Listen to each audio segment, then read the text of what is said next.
और फिर लोग उससे मोहब्बत करते हैं। हुजूर शहीद राह मदीना ने दुनिया में कुरान सीखने सिखाने के लिए कई शजर कायम किए। आपने आपके उरुसुल बिलाद मुंबई शहर और आपके मज़ाफात में ये इलाका कौन नहीं जानता है कि कैसा था पहले के दौर में। बिफोर 20 इयर्स या उससे कब इस इलाके का माहौल क्या था, यहाँ का कल्चर क्या था।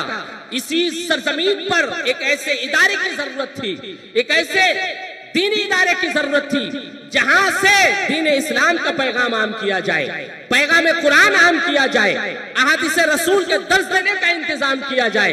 अल्हम्दुलिल्लाह हुजूर शहीद राह मदीना ने आज से तकरीबन 30 साल कबल या उससे ज्यादा जामिया कादरिया अशरफिया का कयाम फरमाकर कुरान पढ़ने वालों के लिए एक पनाहगाह बना दिया और एक जगह का इंतजाम कर दिया कि लोगों आओ जामिया कादरिया अशरफिया में कुरान पढ़ो और सच्चे इंसान बनते हुए नजर आओ।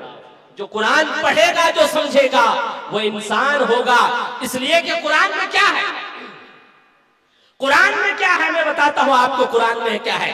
कुरान में इंसानियत है, कुरान में माँ बाप का अदब है, कुरान में बुजुर्गों का एहतराम है, कुरान में बच्चों के ऊपर शफकत करने का हुक्म है, कुरान में बच्चों से मोहब्बत करने का हुक्म है, कुरान में पड़ोसी का हक अदा करने का हुक्म है, कुरान में रिज़्क़ हलाल कमाने का हुक्म है, कुरान में किसी को न सताने का हुक्म है, कुरान में इंसाफ करने का हुक्म है, कुरान में अदल को आम करने का हुक्म है, कुरान में जालिमों का साथ न देने का हुक्म है, कुरान में जुल्म को मिटाने का हुक्म है, कुरान में गरीबों की हिमायत करने का हुक्म है, कुरान में कमजोरों के साथ देने का हुक्म है, कुरान में इंसानियत की भलाई है, कुरान में तिब है, कुरान में साइंस है, कुरान में सारे उलूम का खजाना मौजूद है।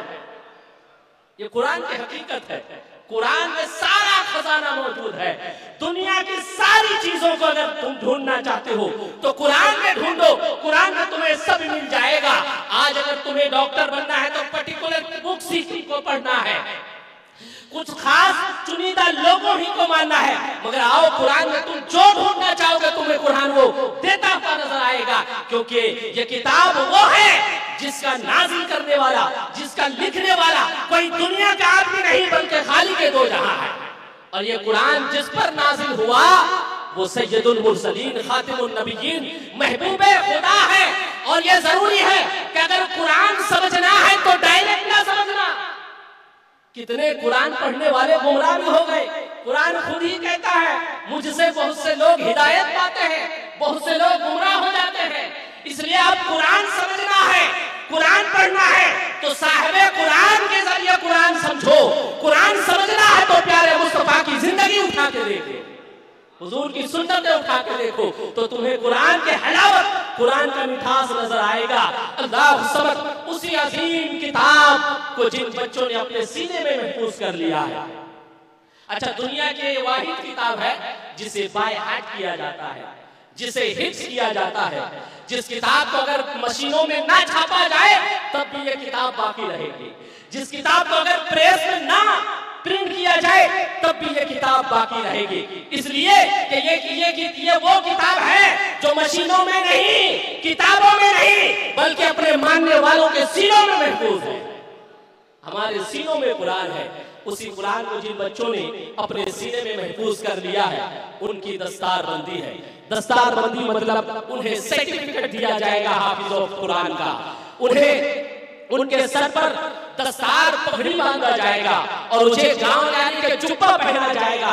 ये इजाज़त है कुरान का कि जो उसे अपने सीने में महफूज कर लेता है तो उसके लिए मिंबर सजाया जाता है और उसके सर पर उलमाए किराम के हाथों से दस्तार रखा जाता है। ये कुरान का इनाम है। जो भी कुरान से करीब हो जाता है उसे दुनिया में भी इनाम मिलता है, आखिरत में उसका इनाम क्या है उलमाए किराम से आप हज़रात समाअत करेंगे। आइए मैं फिर दोबारा आप हज़रात के सामने कभी हाजिर हो जाऊंगा, उससे कब्ल कसीदा बुर्दा शरीफ के लिए जामिया कादरिया अशरफिया के होनहार मुदर्रिस हज़रत कारी